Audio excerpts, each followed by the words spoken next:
Assalamualaikum warahmatullahi wabarakatuh.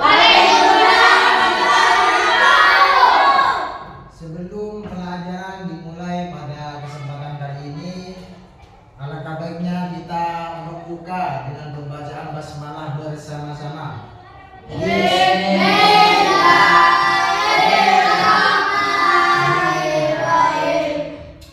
Apa kabar semuanya?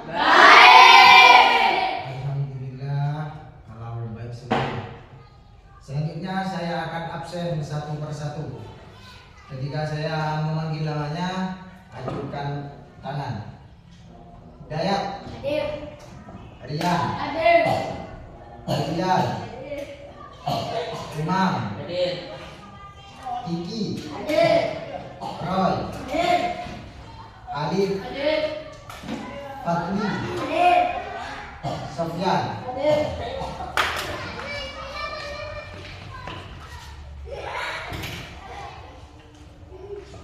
Saya sekarang akan menerangkan tentang wudhu.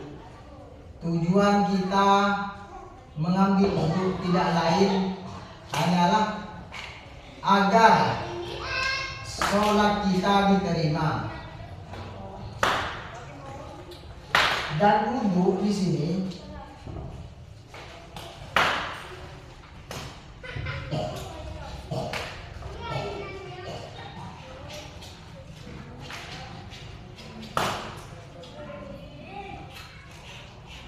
pengertian wudhu secara bahasa atau secara istilah yaitu bersih, baik dari hadas kecil atau hadas besar.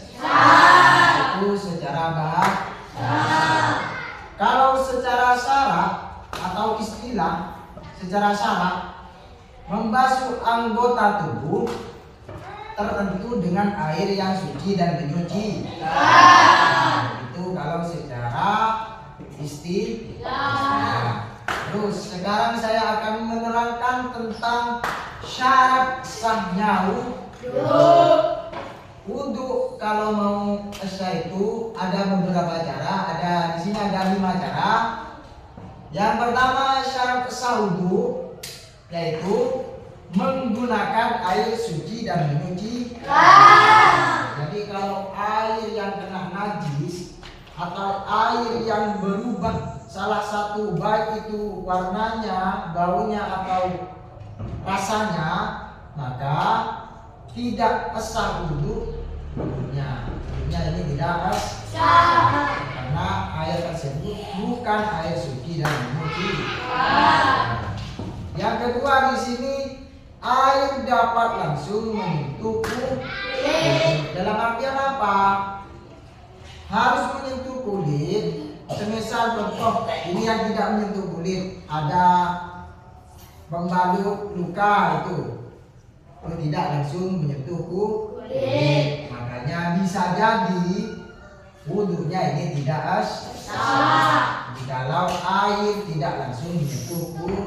Ini syarat yang kedua. Syarat yang ketiga, syarat wudhu yang ketiga di sini sudah baligh dan berakal. Jadi kalau tidak baligh atau berakal, dalam artian pikirannya tidak sempurna, ini wudhunya, maka hukum wudhunya ini tidak sah. Yang nomor 3. Sekarang yang nomor 4. Nomor 4 di sini mengetahui tata cara wudhu yang benar. Kan wudhu di sini ada tata caranya. Kalau yang pertama ngapain, yang kedua ngapain, itu harus tahu urutannya dari yang pertama sampai yang terakhir. Harus mengetahui tata cara wudhu yang benar. Kalau wudhunya mau sah atau diterima. Yang terakhir, yang kelima di sini tidak ada penghalang yang membuat tidak bisa menggunakan air. Dalam artian apa? Seumpamanya ada gejala yang bisa atau kita tidak bisa menggunakan air. Contohnya di hutan cuma adanya air di sungai. Namun ketika kita ke sungai ada hewan buas, kan hewan tersebut menjadi penghalang buat kita, atau kita tidak bisa menggunakan air dikarenakan ada hewan buas. Ini ada 5 syarat. Jika syarat yang kelima ini tidak bisa, maka yang jelas wudhunya ini tidak sah. Ini syarat sah wudhu. Sekarang rukun wudhu. Di sini rukun wudhu ada 6. Yang pertama ini. Jadi orang kalau mau mengambil wudhu itu harus berniat. Jika orang berwudhu ini tidak berniat, maka wudhunya ini tidak sah. Ini langkah yang pertama. Yang kedua, setelah berniat lalu membasuh muka. Kan tahu cara membasuh muka? Setelah berniat membasuh muka. Yang ketiga di sini membasuh kedua tangan sampai siku ini. Terus yang keempat mengusap sebagian kepala. Jadi kepalanya di sini diusap. Setelah berniat membasuh muka, membasuh kedua tangan, lalu mengusap sebagian kepala. Sekarang yang nomor 5. Yang nomor 5 di sini membasuh kedua kaki. Yang nomor 5 membasuh kedua kaki. Kedua kaki kita dibasuh. Lalu yang nomor 6 di sini tertib. Artinya apa? Tertib itu kalau yang nomor 1 niat di sini tidak boleh dijadikan nomor 3. Harus berurutan. Tertib itu harus berurutan. Kalau yang nomor 1 niat, maka niat nomor 1. Setelah niat membasuh wajah, terus dan seterusnya. Ini yang dinamakan tertib. Dan wudhu di sini merupakan hal yang wajib dilakukan sebelum mengerjakan ibadah sholat. Jadi kita ketika mau menghadap ke Allah atau melakukan ibadah sholat, ini diwajibkan mengambil wudhu. Makanya wudhu di sini menjadi syarat sahnya sholat. Terus sekarang kesimpulannya di sini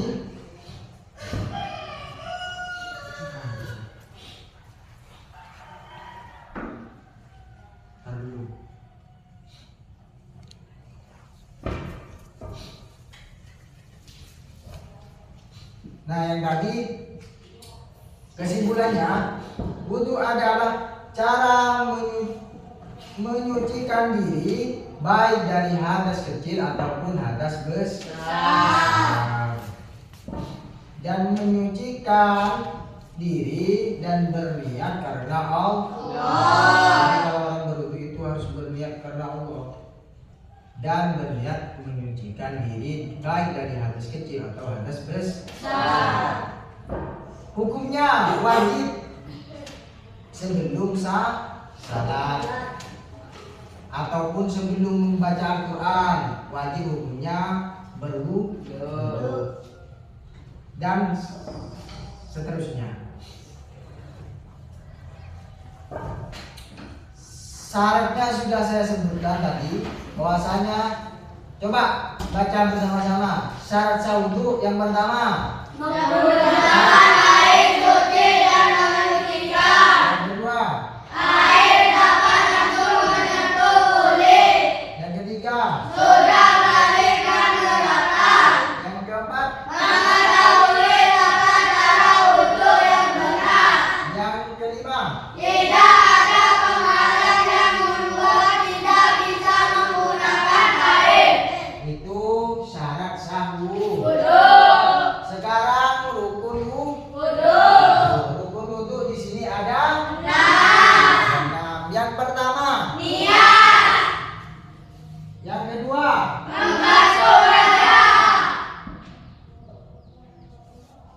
Yang ketiga, membasuh kedua tangan. Yang keempat, mengusap sebagian kepala. Jadi mengusap sebagian kepala. Yang nomor 5, Membasuh kedua kaki. membasuh kedua kaki. Yang keenam di sini Jadi alangkah baiknya kita mengambil wudhu karena wudhu di sini merupakan nur ataupun cahaya. Kalau kita mengambil wudhu, yang jelas badan kita ini bersih dalam artian suci. Karena orang kalau tidak mempunyai wudhu, maka orang tersebut ini bisa dikatakan tidak bercahaya. Karena wudhu di sini nur. Nur itu cahaya.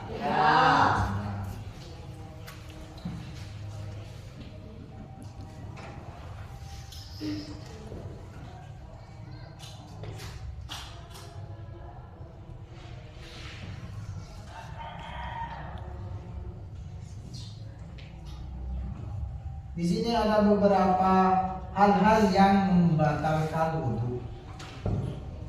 Ada beberapa hal yang membatalkan wudhu. Yang pertama di sini keluar sesuatu dari jalan yang baik kubur ataupun tubuh. Jadi kalau ketika kita mengeluarkan barang dari salah satu yang kedua ini, maka wudhunya di sini maka harus mengambil wudhu lagi jika mau mengerjakan sholat dan semacamnya. Yang kedua, hal yang membatalkan wudhu, keluar darah, nanah dan semacamnya. Intinya keluar barang dari tubuh, dari lubang-lubang tubuh ini. Maka wudhunya di sini akan kalau keluar darah atau Yang ketiga, hilang akal ataupun tidak balik. Kan di sini syarat sahnya tadi harus balik. Di sini yang menjadi hal yang membatalkan itu yang nomor 3 di sini hilang akal atau gila. Bisa kalau orang gila itu bisa dikatakan kalau mengambil wudhu itu tidak sah. Yang keempat di sini menyentuh kemaluan dengan telapak tangan secara langsung. Artinya kalau kita mempunyai wudhu, kalau kita meraba-raba ke bagian kemaluan baik kubur ataupun tubuh, maka wudhunya di sini batal. Makanya kita harus hati-hati karena wudhu di sini menjadi syarat sahnya sholat. Jadi sebelum sholat ataupun sebelum membaca Al-Quran itu diwajibkan mengambil wudhu. Sudah paham? Paham semuanya?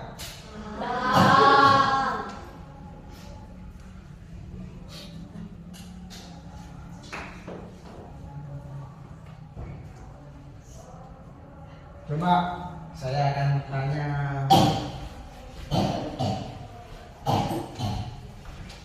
satu persatu tentang atau mengenai rukun wudhu.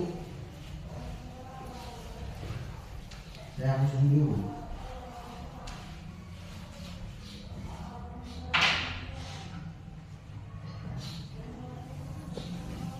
Coba Umam, rukun wudhu yang pertama itu apa Umam? Niat. Tentang wudhu kurang lebihnya mohon maaf apabila ada kesalahan ataupun tutur kata yang tidak baik, saya mohon maaf sebesar-besarnya. Sekian, Assalamualaikum warahmatullahi wabarakatuh.